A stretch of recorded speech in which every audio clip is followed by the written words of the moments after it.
just for a disclaimer, I am not a doctor, I am not a health profession. Yes, I study psychology, but I am most definitely nowhere near a psychologist or anything along those lines. So anything I say or articulate is purely my own factual information that I get myself. Anything that I'd get from anywhere else I'd reference, but I am not a doctor. So please, if you need help, go to the appropriate sources. Google has everything. Yeah, so enjoy my video, guys. Righty. Hi guys, welcome to my YouTube channel. My name is Kay and this is my journey. So today I want to talk to you guys about Christmas joy and depression. Like, how does joy and depression work together? They really kind of don't work together. So my depression, I get really low self-esteem, really low mood, probably cry a lot more when I am in a real depressive state. My anxiety kind of peaks and it becomes really difficult to deal with. But we're all good today. Today's good. Yeah.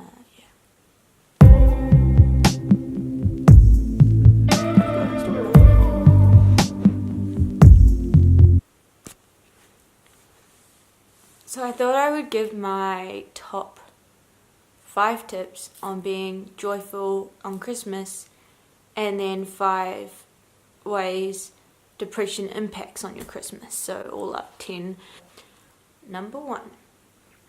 Between being joyful and being depressed, a big thing that I got taught when I was in my DBT skills sessions was to trade a negative with a positive. So for example, I really hate my life.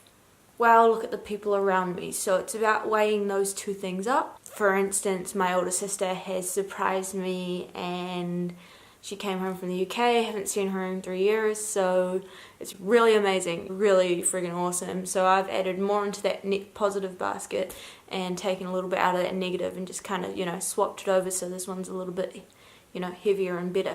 Number 2. Your world might be surrounded in dark or look black and white, but it's about trying to replace it with a little bit of colour. As you might see, I have done my hair. Had a wonderful person help me, you know who you are. And I have traded my General white beanie for a colourful Christmas themed one.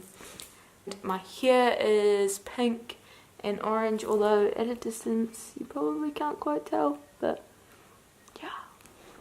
Number 3 is make a goal each day. So my goal today was to eat at least twice, and I have done that exact thing, so that's kudos to me. And because of that, I went and spent some more time out with the puppies that we've got here at the moment, which is really awesome. So that was really great. I was really grateful for that. That extra bit of positive that I've reached my goal, and I'll probably eat again. I think it's only 6:43. Don't know if you can see that, guys. Nope. Just because when you achieve a goal, you kind of get those endorphins that are happy and stuff like that. Yeah. Alright. Goal number 4 is getting out on your 2 legs and walking. That was really lame, sorry. So getting out every single day, doing some form of exercise. I know in the northern hemisphere it's currently winter. In the southern hemisphere where I am, it's currently summer. So it's a bit of an, up and down in the sort of seasonal changes and weather and everything. But the main thing is just to get out every single day, get a breath of fresh air, take some sights in. For me, I'll insert a clip now, which I'll go take now, of where I currently am and my current view. So all I have to do is step outside and I am in heaven basically, which is absolutely fantastic. Yeah, so just making sure that you get out, and even if it's not walking, if you just go out and sit outside, it's getting that sort of those endorphins going and getting the sunlight in. Even though it might be cloudy, it's always good to get that in, and even just some fresh oxygen, always beneficial for the body. 5. Right, tip number 5 is to put your stresses away. So just push them away. You can't do a hell of a lot around Christmas time to deal with things. All the banks close, other shops close and things like that. Things sell out, so if you didn't get your Christmas shopping done like me, you tend to miss out on things. Even if you have to write them down, put them in a drawer or in a shoebox or in somewhere to put them away, and then you can just be like, hey, well, right now I can't actually physically deal with this, so I'm going to put it in a box and I'm going to put it away. I tend to write them on a note on my phone, and then I put it away. And then I'll go back through my notes maybe within the week, and I'll just delete it and just be like, I'm sure that would have come up at some point. Maybe, maybe not. If not, then when I'm going through to delete it, I can address it. So, win-win, I guess. Yeah. So I have given you guys 5 sort of tips on how to create joy in your days of Christmas. Now we're going to go through ways that depression really impacts your Christmas, really, and the spirit. So it makes me feel not good enough because I'm not financially right up there, so I always feel quite negative about the fact that I can't buy everyone presents. And yeah, I know you can make them and everything, but I like to get people something they really want. Luckily though, I did my Christmas shopping for once in my life, which my sister helped out for. Thank you to my big sis. So it was quite a positive, but it makes you just kind of feel like you're not worthy enough of your family's love and attention, which isn't right, but that's what your brain tells you because that's how depression operates. Because depression is such an isolating thing, it tends to withdraw you from everyone. So you're like, oh well, I don't need to be here, I don't want to be here, people don't really want me here. Like, your brain comes up with all these reasons why you shouldn't be where you physically are. And it really plays on you. Like, you'll be in a family dinner and you'll be like, oh well, actually no one likes me. What am I doing here? I'm not actually hungry. All those things kind of play through your head, and then you end up withdrawing yourself. And that's one way that depression can really impact your relationship with your family and friends and everyone around Christmas time, because it causes you to withdraw quite a lot, it's really difficult to deal with. And anxiety similar word.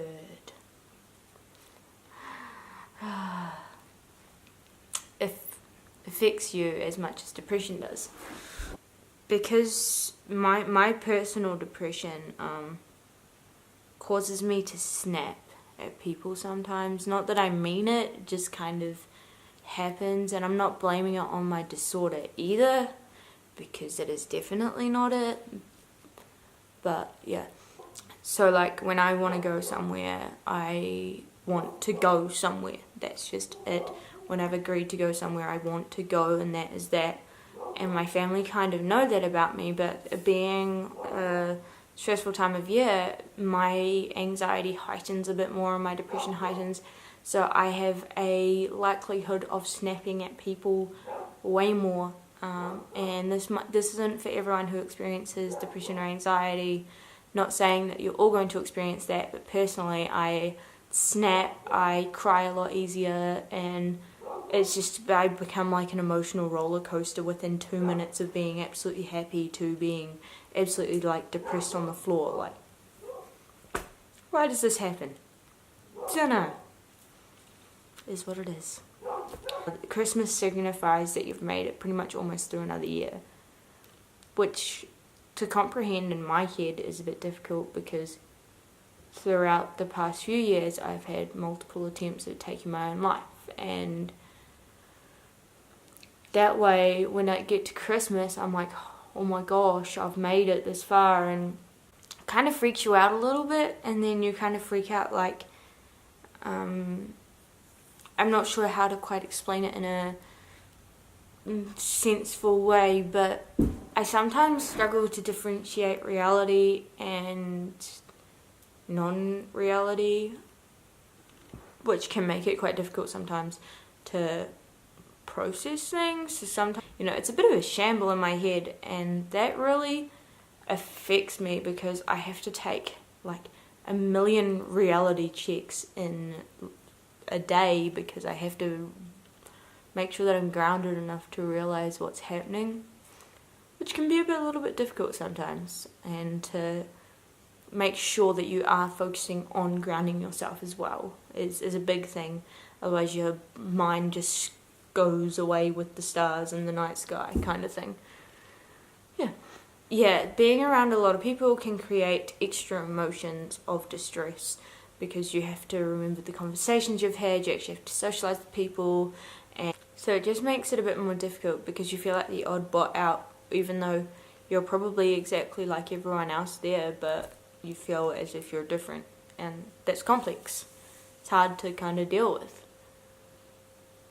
When in that situation, it really does impact your Christmas because you have to be around people and you're like, I don't want to be around people. I want to be in my cave watching movies on Netflix or reading a book or something that doesn't involve people.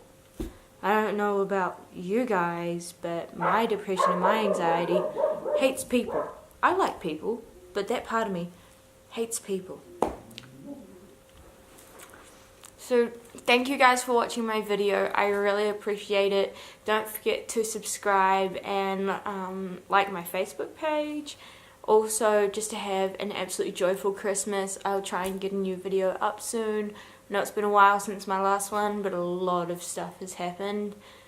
But that's all good. Life's good to a degree. So go forth, prosper. You got this, guys. You can do it one day at a time, one step at a time, 1 second at a time. You got this, guys. See you later. Bye.